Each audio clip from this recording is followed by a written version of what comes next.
नमस्कार विद्यार्थी मित्रांनो, आज आपण पूर्व माध्यमिक शिष्यवृत्ती परीक्षा इयत्ता 8वी 2015 फेब्रुवारी येथे झालेल्या प्रश्नपत्रिका याचे संपूर्ण उत्तरसूची ती पण स्पष्टीकरणासहित आज आपण पाहणार आहोत. आणि आपल्याकडे संच ए आहे, म्हणजे सेट ए. तुमच्याकडे कोणताही सेट असल्यास तुम्ही तो डिकोड करून, म्हणजे प्रश्नांचे सरळ उलट जे क्रम असतात ते डिकोड करून तुम्ही चेक करू शकता. तर चला आपण सुरू करूया. तर आपला सगळ्यात पहिला प्रश्न आहे नंबरचा.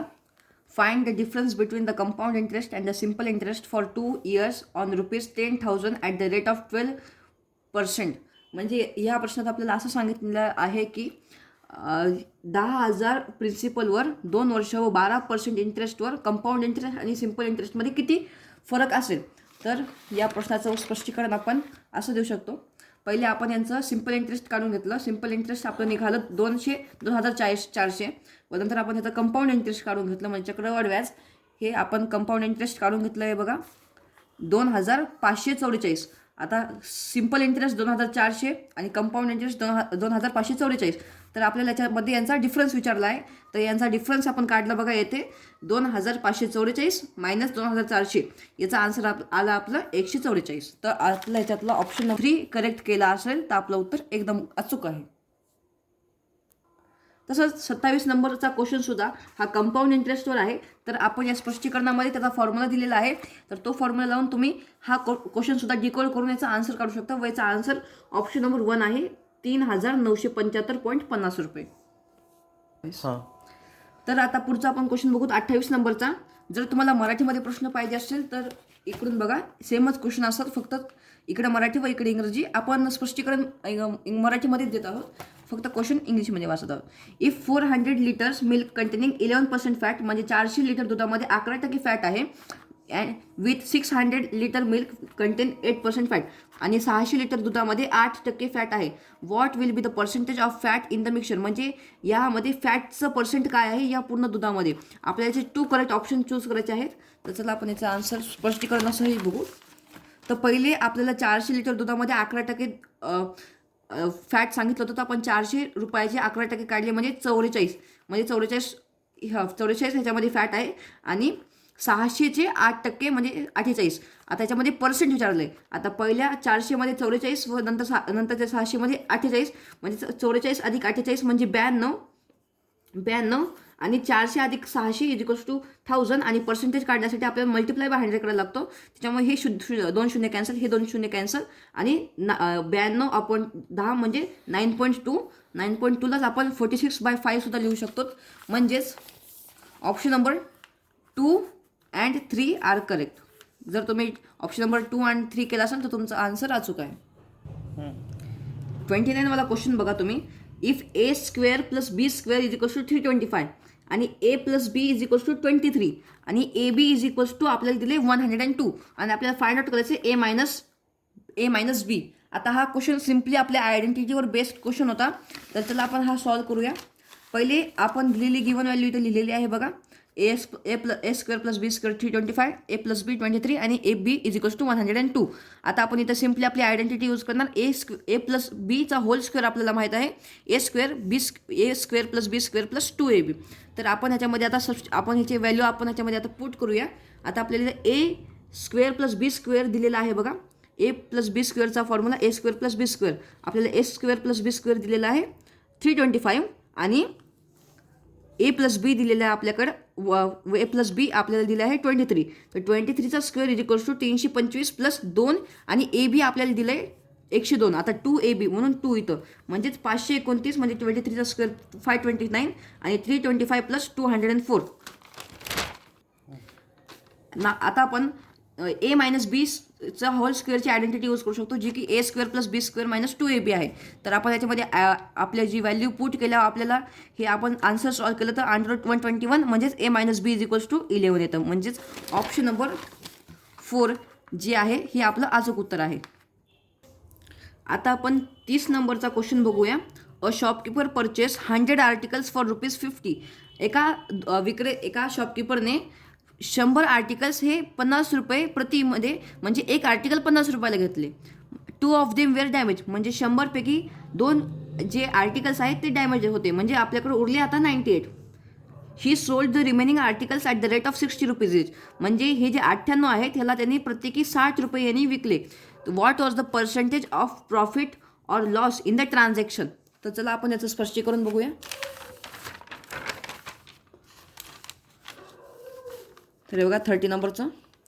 आता 100 आर्टिकल्स त्याने 50 रुपये प्रति विकत घेतले, म्हणजेच पूर्ण आर्टिकल्सची किंमत 100 गुणिले 50 इज इक्वल्स टू 5000. म्हणजे 100 आर्टिकल्सची किंमत झाली 5000. आता त्यापैकी 2 खराब झाले होते, तर 98 आर्टिकल्स त्यांनी प्रत्येकी 60 रुपयासाठी विकले, म्हणजे 98 गुणिले 60 इज इक्वल्स टू 5880. आता आपल्याला प्रॉफिट पर्सेंटचा फॉर्म्युला माहीत असेल तर आपल्याला माहिती आहे profit percent is equals to profit upon cost price multiplied by 100. तर त्यासाठी आपल्याला आधी प्रॉफिट काढावे लागेल. तर पहिले त्यांना 5000 रुपये त्याची कॉस्ट प्राईस झाली आणि ही 5880 ही सेलिंग प्राईस झाली. तर selling price minus cost price म्हणजे 5880 मायनस 5000 इज इक्वल्स टू 880. आता ही झालं आपलं प्रॉफिट. हे जे 880 आहे हे आपलं प्रॉफिट झालं आहे. तर आपण ह्या फॉर्म्युल्यामध्ये आता ह्याला पुट केल्यावर 880 divided by 5000 he cost price आहे आपली आणि मल्टिप्लाइड बाय 100 हे सॉल्व केलं आपल्याला 17.6 प्रॉफिट पर्सेंट, म्हणजे 17.6% प्रॉफिट. ऑप्शन नंबर 2 हे अचूक आहे. आता 31 नंबरचा क्वेश्चन बघा. Selling an article for ₹216 on certain loss. आता एक गोष्ट 2016ला विकली असून त्याच्यामध्ये काहीतरी लॉस झाला आहे, but if it is sold for ₹300 आणि जर ती वस्तू 300 रुपयास विकल्यास the gain is 2.5 times of the incurred loss. म्हणजे जर लॉस हा एक्स झाला असेल तर 300 रुपयाला ती वस्तू विकल्यास 5x/2 इतका त्याच्या पट आहे, म्हणजे 2.5 पट त्या लॉसच्या इथे गेन होत आहे. What is the cost price. म्हणजे आपल्या इथं कॉस्ट प्राईस काढायची त्या आर्टिकलची. जर आपण दिलेल्या मागच्या फॉर्म्युल्यावर आपण तो आन्सर काढू शकतो आणि त्याचा आन्सर 240 रुपये. Option number 4. 32 नंबरचा क्वेश्चन बघा. A farmer got a dripping equipment set from A agricultural department for ₹3,25,000 at a 35% discount. What was the mark price of the equipment. आता आपल्याला इथे मार्क प्राईस काढायची आहे आणि आपल्याला इथं ही जी equipment set for 3,25,000 at a discount. आता ही आपल्याकडे सेलिंग प्राईस आली आणि ही आपल्याला आली आता ही डिस्काउंट झाले. तर आपल्याकडे मार्क प्राईस शोधायसाठी आपल्याकडे एक डायरेक्ट फॉर्म्युला आहे. तर चला आपण याचं स्पष्टीकरण असे उत्तर पाहू. आता इथं डिस्काउंटेड प्राईस आपल्याला दिलेली आहे 3,25,000 आणि डिस्काउंट दिलेला आहे 35%. आता आपण 35%ला 35/100 असं लिहितो, तर म्हणजेच 0.35. कारण ही दोन झिरोज आपले हे 35ला 2 दशांशने सरकवणार, त्याच्यामुळं 0.35. तर आपल्याला मार्क प्राईससाठी फॉर्म्युला आहे discounted price divided by 1 minus discount percent. तर आपल्याला डिस्काउंटेड प्राईस आपल्याकडे आहे 3,25,000 आणि 1 मायनस 0.35 इज इक्वल्स टू. आपण हे सॉल्व केल्यास आपल्याला आन्सर मिळतं आहे 5 लाख. म्हणजेच ऑप्शन नंबर आपलं 1 हे करेक्ट आन्सर आहे. ऑप्शन नंबर 1 32चा ऑप्शन नंबर 1. 33 नंबरचा क्वेश्चन पहा. In the adjoining figure radius of each circle is 3.5 centimetre. Find the area of shaded portion. आता आपल्याला इथं असं सांगितलं आहे की हे जे 4 सर्कल आहेत त्या प्रत्येकी 4 सर्कलची रेडियस ही 3.5 आहे. म्हणजे आपण असं कन्सिडर करू शकतो ही जी आहे 3.5 आणि आपल्याला विचारला आहे एरिया शेडेड पोर्शनचा, म्हणजे हा जो पोर्शन आहे शेडेड केलेला त्याचा एरिया विचारला आहे. तर ह्याची एक ट्रिक आहे. आता बघा ही 3.5, तर हे जे 4 डॉट आहेत आपण यांना जर का जॉईन केलं तर याची प्रत्येकी साईड होऊन जाईल 7 सेंटीमीटर. कारण की रेडियस हे जे आपलं ही रेडियस होती म्हणजे हाफ ऑफ डायमीटर. जर का आपण फुल केलं तर 2 × 3.5 इज इक्वल्स टू 7 सेंटीमीटर, म्हणजे सगळ्यांची साईड 7 सेंटीमीटर. तर आपल्याला या शेडेड पोर्शनची जी एरिया आहे ती विचारला आहे. तर आपण इथे कॉन्ग्रंटचा फॉर्म्युला वापरून हा वाला क्वेश्चन सॉल्व करू शकतो. तो याचा आन्सर येतोय option number 2 10.5 square centimetre. Question number 34 बघा. The mean of 25, 18, X, 20, 17, 20, 21 25 is 21. Find the value of x. तर आपल्याला माहित असेल की मीनचा एक फॉर्म्युला असतो बघा, total observation divided by total number of observation किंवा total number of observation divided by total observation.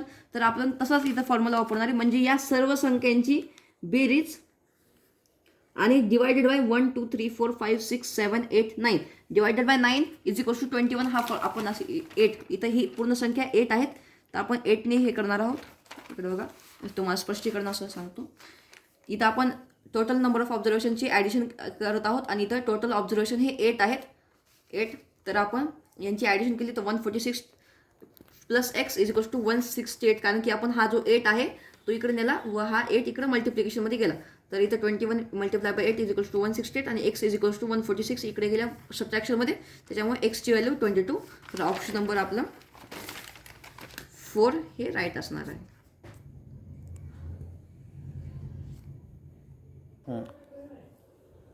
तर 35 नंबरचा क्वेश्चन पाहूयात आपण आता.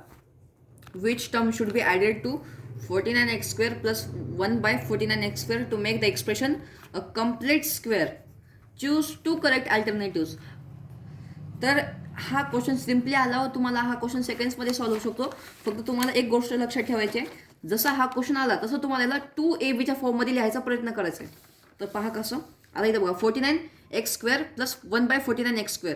त्याला आपण 2ab फॉर्ममध्ये कसं लिहू शकतो. आपल्याला माहिती आहे 49x² 7x स्क्वेअर आहे व 1/49x² सुद्धा 1/7x स्क्वेअर आहे आणि 2ab म्हणजे मल्टिप्लाय बाय 2. तर आता बघा 7x इथं कॅन्सल होईल व इथं 2 उरेल, म्हणजेच 2 आणि याला -2 सुद्धा आपण हे करू शकतो, कारण टोटल स्क्वेअरमध्ये -2चा स्क्वेअर सुद्धा 4च होतो आणि 2चा स्क्वेअर सुद्धा 4च होतो. म्हणजे याचा आपला ऑप्शन नंबर होता 1 and 3.